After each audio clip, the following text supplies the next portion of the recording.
All right, ladies and gentlemen, boys and girls, welcome back. It is Dave. It is the Real Music Observer observing real music in real time for real people just like you right there, and me here.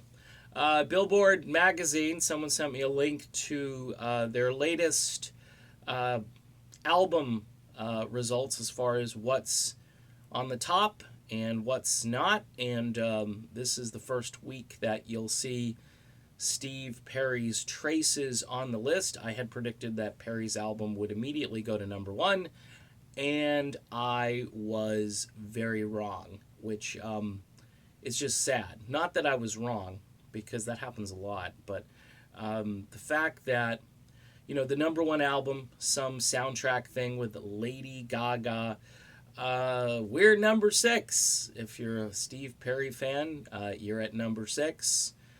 73,000 units or something like that, which I know Sir Paul McCartney did quite a bit more than that in his first week. My first gut reaction is we're in a different age, and music has changed radically. The optimist Steve Perry fans are like, well, he's been away for 20 years. That's remarkable. On the other side of that coin, though, is he's been away for 20 years.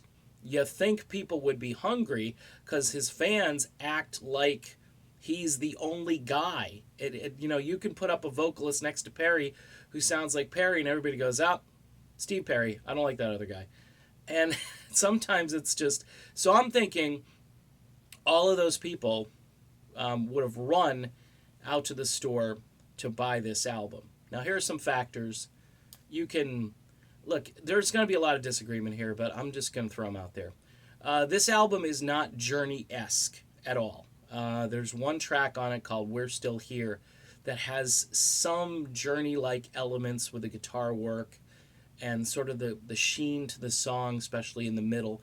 But the song takes a little while to kick in. Like all of these tunes where Perry starts and his voice is out there exposed, and then he's got, a very light backing behind him. This is a soft rock album. It's adult contemporary album. Some people call it West Coast music. It's not truly West Coast because you're not dealing with like horn section and jazziness and so forth. But it's a mellow record.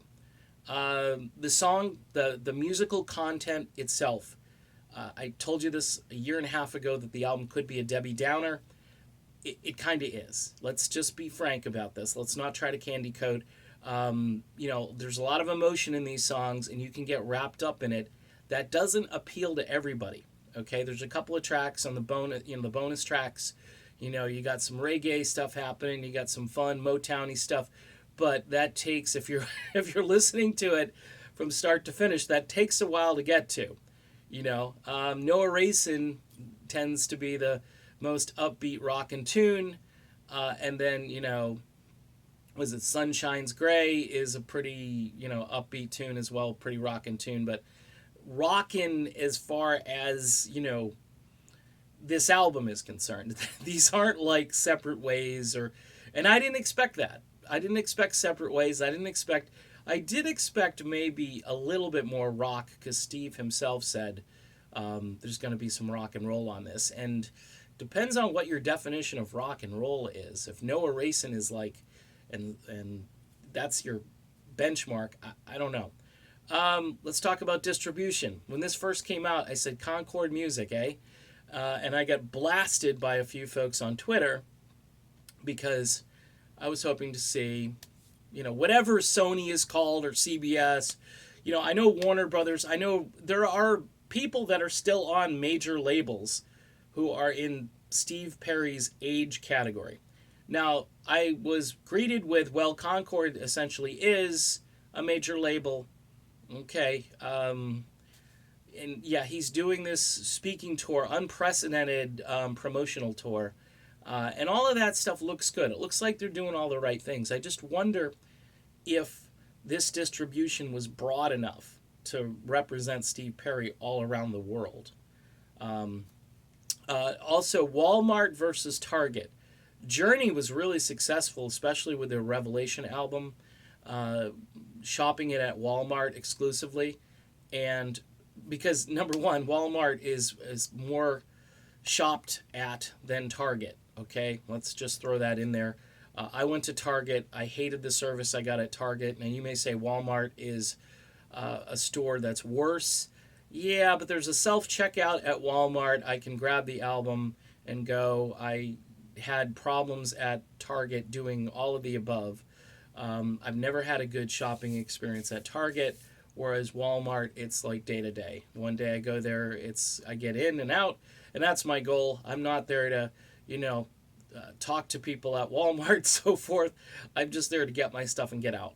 I'm just thinking distribution wise, I think Walmart, and if you had built it as a Walmart only, and in the, when Revelation came out, they had displays right at the checkout. Target has nothing like that. Just saying it. Lack of radio support obviously is huge here. Noah Racing had stalled at number 20 and has been drifting back down the chart. I think it's at number 24. These AC stations that are playing it, they're playing it in very light rotation. And it's probably on at 2 o'clock in the morning. Just saying, because we used to do it when I was in radio. If we didn't really like to play a track, we would sandbag it. We could say, hey, we're playing it, but it's at 2:38 in the morning. Fans are split on the record, as I mentioned. Hardcore Perry fans really don't care what I say about it. They love it. They think it's the greatest thing since sliced bread. Whereas there are other objective people that are like, it's okay, but it still deserves to be number one, though, regardless of the content, because he's been away for so long, and the anticipation for this was monumental. Finally, on my list of things is the music world has changed for the worse. The fact that some Lady Gaga soundtrack thing can debut at number one shows that the music world we knew, and part of it is aging, part of it is we don't get it, part of it is a lot of us have just kind of checked out of the pop scene. I know there are people that listen, watch The Voice or whatever it is. I don't watch any of those shows because those things shouldn't define what's good and what's not. You should have to pay your dues, get in a club, learn how to play your instruments, and do the things that bands used to do, like Journey. That's how they got better and better. And it was just a different world.